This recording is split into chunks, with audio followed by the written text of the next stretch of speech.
Hello everyone and welcome to this Monday's Wealth Creation Show. Today we're going to talk about the 4 laws of behaviour change.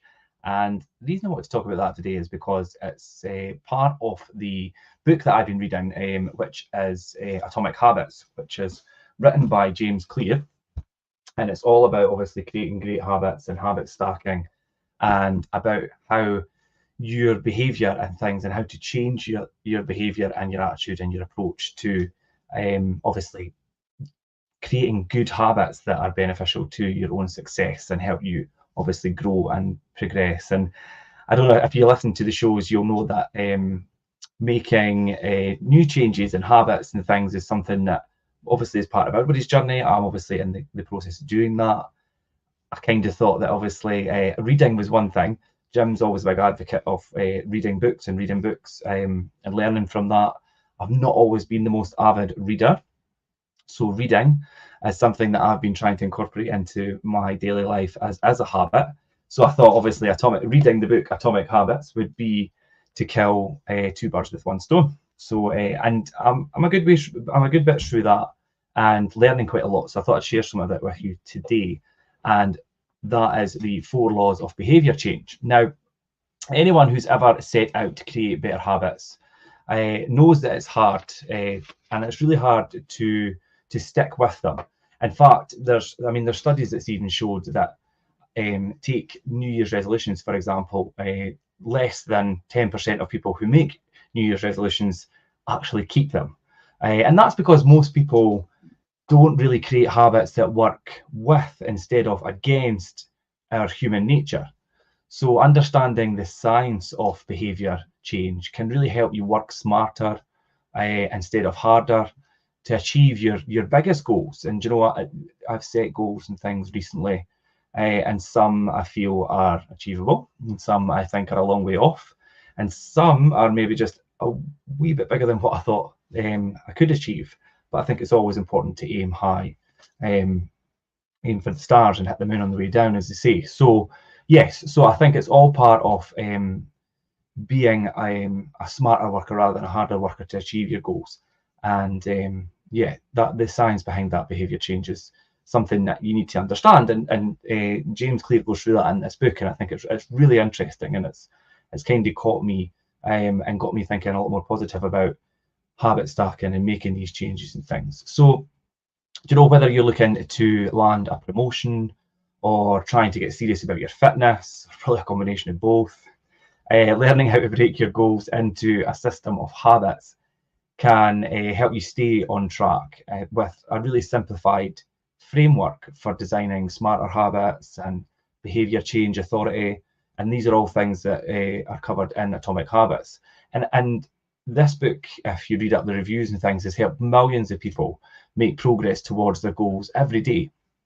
And that constant progress is one of the keys to a lot of the elite level performers in the world and people that are very successful.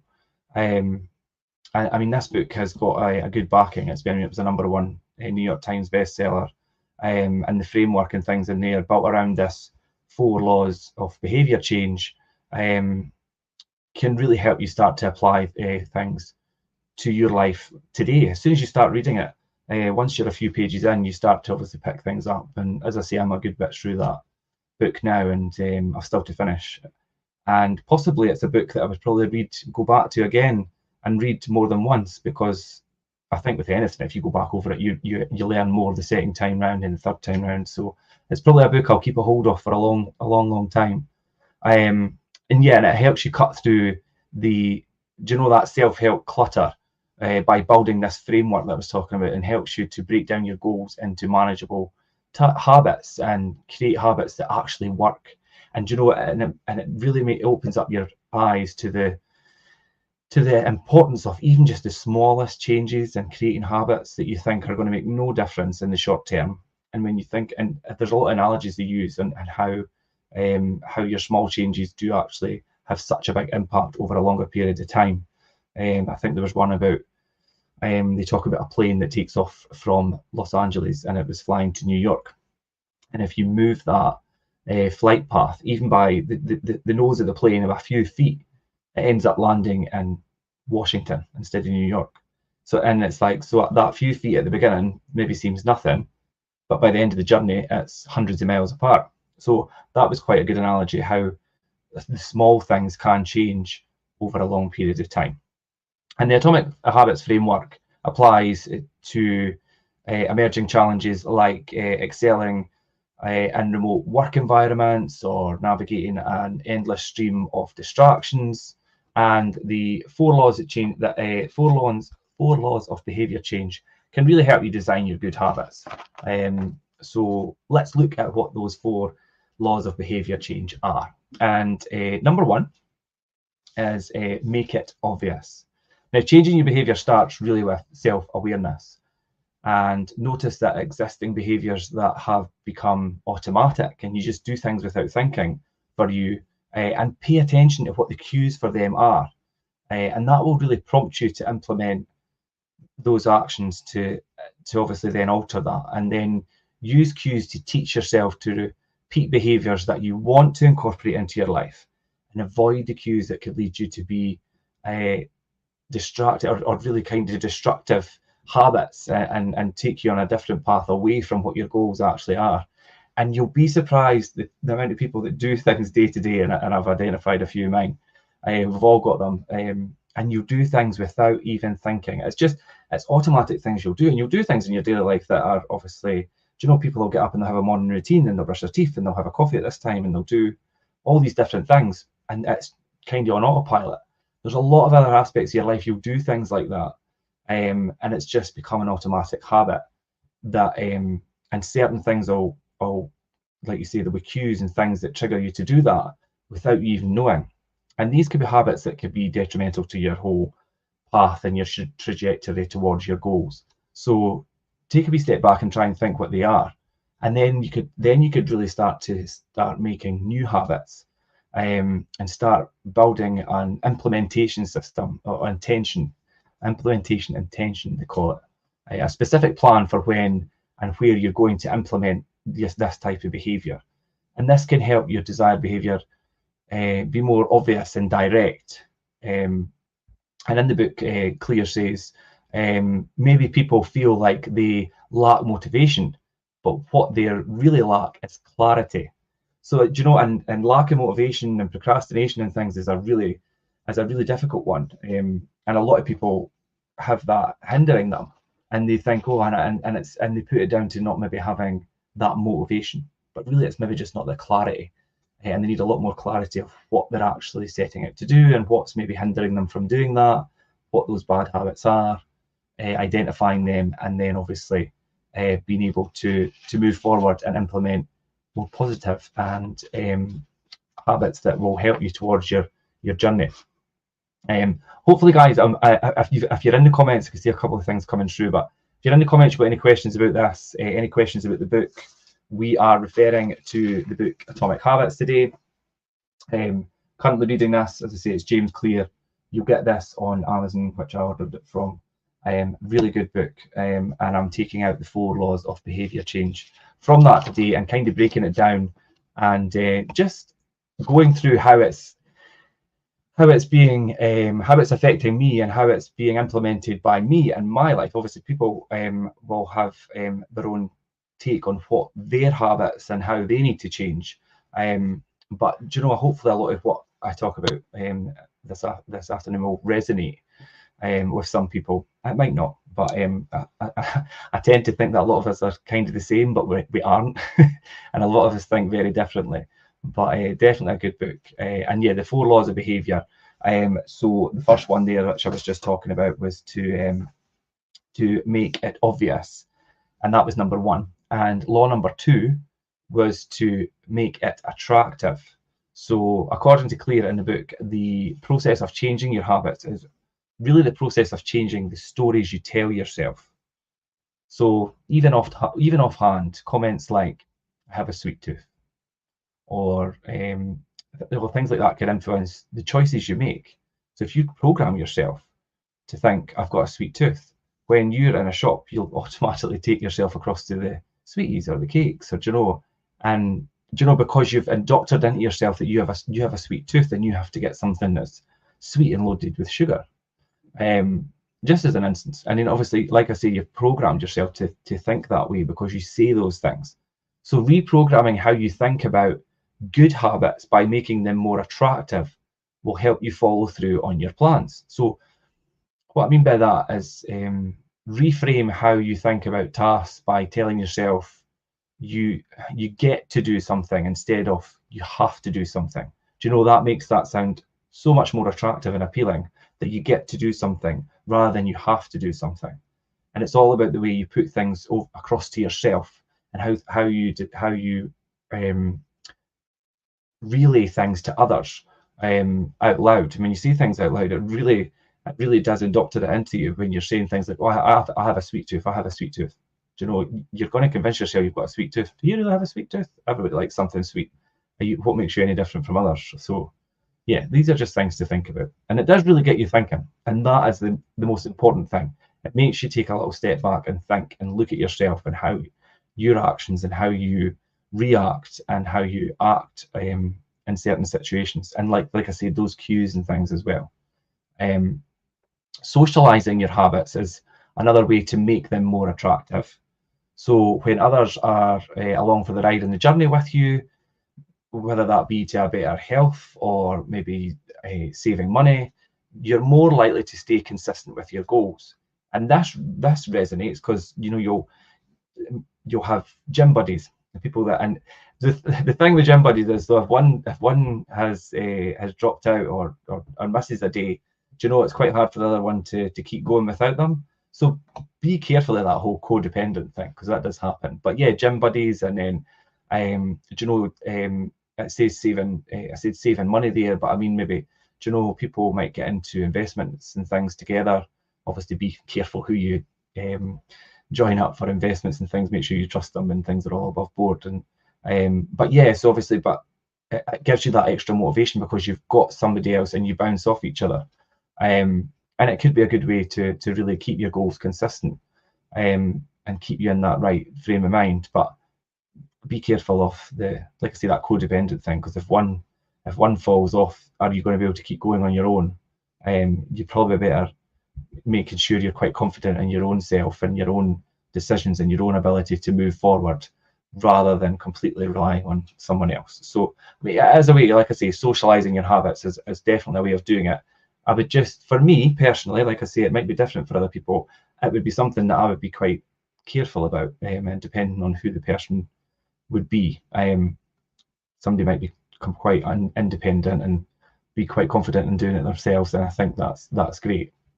Like I say, so on the flip side, if you want to stop a certain behaviour, find ways to make it less attractive and spend time with people who support you in your new direction. That could be family, friends, the circle of people you have around you, the people you work with, do you know, your workplace.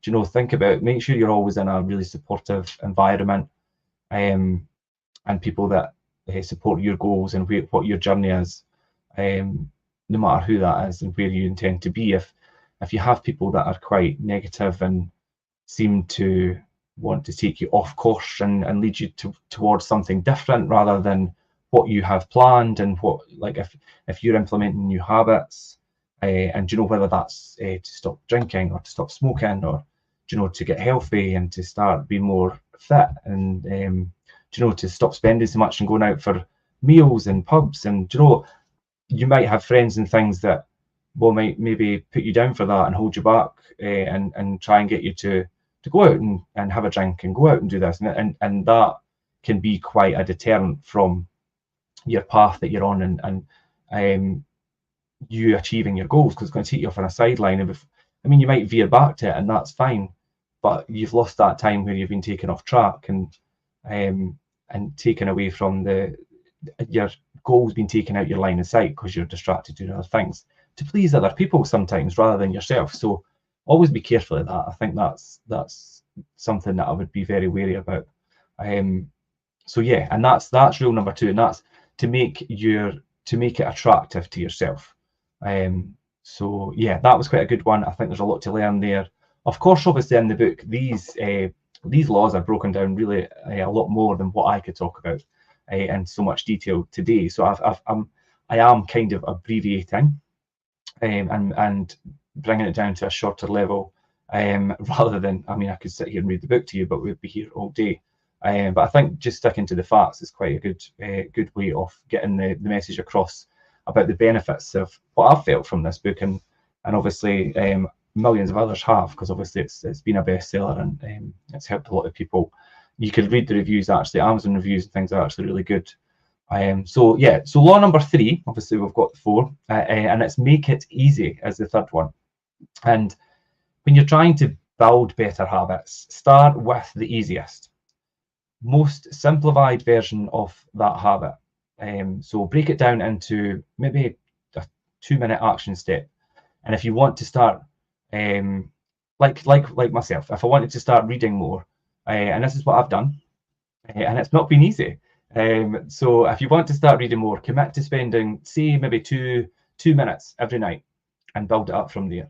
Now, what I've done, and this is where I would kind of try and explain to you how habit stacking works. So every day at some point, most days, unless I'm really busy, I will stop and take 20 minutes, possibly half an hour, to have something to eat and just take that wee breather in the midst of the day at some point. What I thought I would do is incorporate 15 minutes, 10-15 minutes to read my book. Now, admittedly, every day I don't do it. Every day I don't have my lunch. But I thought most days I stop and have something to eat. So when I stop to have something to eat, I read a few pages in my book. And for the most part, I've been able to do that. And that's how I've actually got myself a good way through Atomic Habits, the book. But that's called habit stacking, because you've already got this habit in place, which is stopping for lunch and having something to eat. And then adding something else into that time, which is reading a few pages in my book. So I've stacked those two. I've stacked one habit onto another habit, or I've stacked one thing onto a habit that I already do to create another habit, and that's called habit stacking. And it's got me into a bit of a rhythm with reading. So I know when I stop for something to eat in the day, I do have it in my diary, sometimes 12, half 12, but depending on what I'm doing, it might be a wee bit later, it might be not. But I know that when I stop to have something to eat, I'll read a few pages in my book. And it's become a habit that I'm starting to really enjoy. And obviously, as you maybe be able to see by what I'm telling you today, I've found the benefit from that, because I'm already learning from this book that I've implemented. And it's the two birds with one stone thing, because I've implemented habit and I'm implemented reading by reading Atomic Habits. So I thought it was a good place for me to start. So making it easy, and not, like I say, incorporate that into your daily routine somewhere if you want to do something, and stack it in. You can also work to remove obstacles that make it really hard for you to execute your plans. So, for example, if you want to stay consistent with, I don't know, say you put out a weekly newsletter, which is one of the examples that he uses in the book, and he asks his team, he says to his team about this newsletter, can you create a first draft? And even though he often completely entirely changes the first draft of the newsletter, he says, but it's easy for me to start with the draft and sit down with something on it, even though I completely changed the whole thing, rather than sitting down with a blank page. Because you think sitting down with a blank page of paper, it's going to be very difficult to get yourself moving from there. Whereas if you sit with a draft of this said newsletter, with stuff that you can say, like, okay, well, let's change the title to this, and then go through it. So let's do this, and then you could take away and add and have a lot easier task of finalizing this version of the newsletter from a draft that may be completely different from what you finish with, rather than starting with a completely blank page. And I thought that was a really brilliant. When I read that, I thought that was great, and that's why I included it today to talk about, because I thought, that's totally true, because I sit with things. And I'll change things about and obviously edit and add and whatever. But to start with just a completely blank page is very difficult. So to have that draft copy to be able to then edit from there is just a really good way to start. So and that was one of the examples in the book. And that's a way of really removing the difficult obstacle here would have been the blank page. So for me, that was really good. And then you could also find out steps that support you in your new habits and remove as many obstacles as you can between you and your desired behavior. So if you're doing things in a certain way and it's become apparent to you that it's a habit that you don't like and it's hindering you from your journey and your goals, you really need to obviously find ways to obviously remove that bad habit. So following the 2-minute rule to get you started on your right goals and get started right away and commit to showing up for yourself and no matter what. Do you know, excuses and things, it goes into that, and that's like the 2-minute rule. And a lot's in that about, as I say, showing up for yourself and no matter what, and that's without excuses, because a lot of us every day put things off and procrastinate about things and always find an excuse. Oh, I'll do that tomorrow, or I'll get to that later. And do you know, and I mean, I've been guilty of it myself and in years past, and obviously, do you know, I find myself doing that. And it's not until you identify that to yourself and accept that and think, God, I'm making an excuse here, let's just get on with it. And whether you're trying to strive for perfection before you do something, I think it's always important. And this takes you back to the draft newsletter example. Done is better than perfect. And if you do something and it's not perfect, then you could always work on it and adapt from there. And I think that is the most important thing to learn there, and not let yourself be held back by making excuses to yourself about why you're not done something, or why something's not being done when it can be done there and then, or a lot quicker than putting it off to the week ahead or a couple of days ahead and things as well. So a lot of good. Do you probably see where I'm going here, and where I've obviously found a lot of really helpful and insightful things in this book, and I'm not even finished. I'm only halfway through. So yeah, it's a really good book for anyone who's on their own journey, and whether you already are successful or relatively successful or complete novice in what you're doing, and you don't have your goals set, you don't have a clear view of where you're going or where you want to be. Do you know what? That it's all part of the process to set those goals, quantify those goals. How are you going to get there? And the part of the journey to get there is obviously to create good habits, get rid of bad habits, and even if they're really the most small incremental changes to things that you do on a daily or weekly basis, they will really help you along the way. And like I say, is whether it's a promotion, whether it's, you know, your wealth, whether it's your fitness, the same thing applies. You just have to approach it in a slightly different way depending on what your goals and aspirations are. So yeah, and the 4 laws, we're on to the 4th now. So the 4th law of behavior change is to make it satisfying. So when you go through any experience, your brain analyzes the outcome. And in general, we all gravitate towards activities that are pleasurable and shy away from the complete opposite from that. And you can use this innate tendency of to your favour by creating immediate rewards for good behaviours that might maybe otherwise only pay off in the long run. So, for instance, something as simple as tracking your progress every day helps you really to experience the reward of showing up and moving in the direction for your goals. So, do you know, if you're doing things every day and you think that you're treading water, I mean, sometimes, and a lot of the time when you're doing things, you won't really see the results until you're a year, 2 years down the line. So it could be easy to kind of be put off, or sometimes don't feel as motivated as you can because you feel like, I'm doing this day in, day out. So maybe try and quantify it a little bit more intermittently, just to kind of remind yourself, oh, I've made that wee bit of progress here. And you know, and that kind of reward and that feeling of, right, okay, well, I've made a bit of progress here. And then think about yourself that, and even if it's just the smallest amount of progress, think about that. If you say it's after a month or 2 months or whatever, if you think, right, in another 2 months I've got the same, and in another 2 months I've got the same again, and think about how that compounds up, and how much more satisfied you'll feel with your own progress if you think of it in that stage. A lot of us can be guilty of just continually cracking on with stuff and have the blinkers on and not stop to appreciate maybe the progress that we're actually making.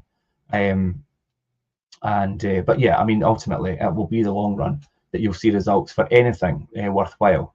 but it's good to remind yourself along the way that you are making progress. So yeah, as I say, something as simple as tracking your progress every day, or every week, or whatever, or intermittently, like I said. These kind of signals of progress, they will really help you reinforce the hard work you're doing to make your goals a reality. And you really can learn more about the behaviour change and building habits for success, and really how to use the Atomic Habits framework to tackle today's challenges, tomorrow's challenges, and indeed the challenges further down the line, by breaking your goals down into actionable and quantifiable steps.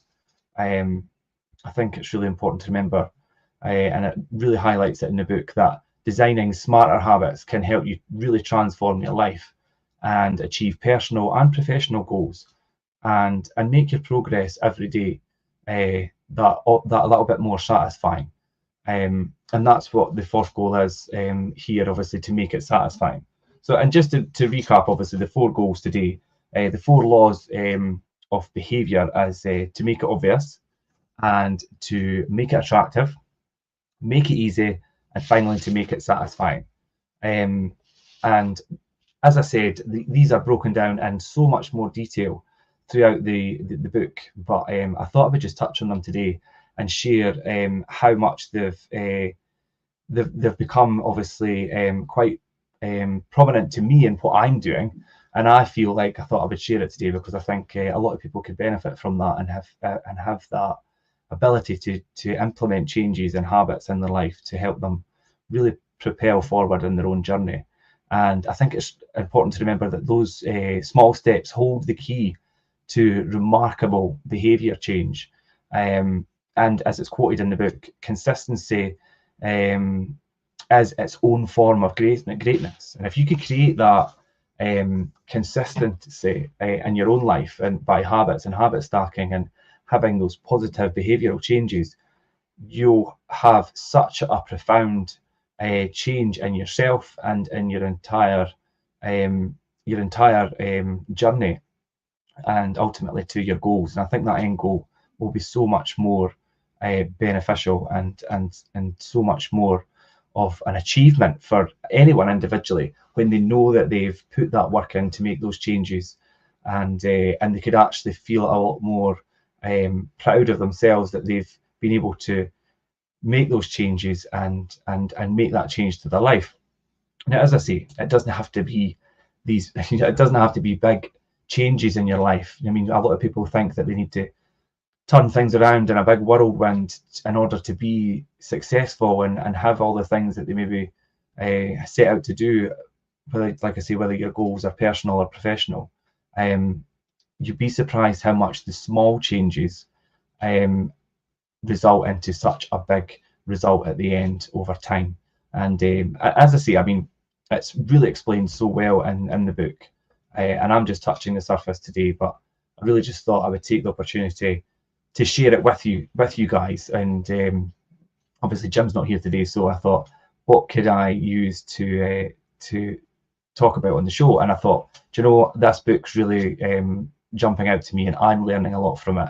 So, and as I say, it's a bestseller, so surely somebody else would get the benefit from that. So yeah, Atomic Habits, guys, it's James Clear's book, and I covered the 4 laws for behaviour change today, just in the short, but and there's a lot more in there, as I say, habit stacking and things, and I did explain that a wee bit to you earlier. So hopefully it was clear enough. If you guys are, I know there's a couple of comments here, I'm going to jump in and answer them when we finish up. If you're watching on the rerun, then please feel free to jump in the comments as well, because I will come back to them. If anybody wants to speak to me, the contact details for us is attached to the post. You'll get me on my email address. That's richard.cook@fifeproperties.co.uk, and I'd be happy to answer any questions about anything I've spoken about today. If you want to hear about the book, as I say, it is on Amazon. If you want the link for that, then I'll happily send that across for you to be able to have a look at that. And as I say, read the reviews online as well. They're quite good. And I think I'll leave it there today, guys. Hopefully that has been a wee bit of insight to you guys about habit stacking and creating that more positive behavior changes in your life and how you could do it very easily.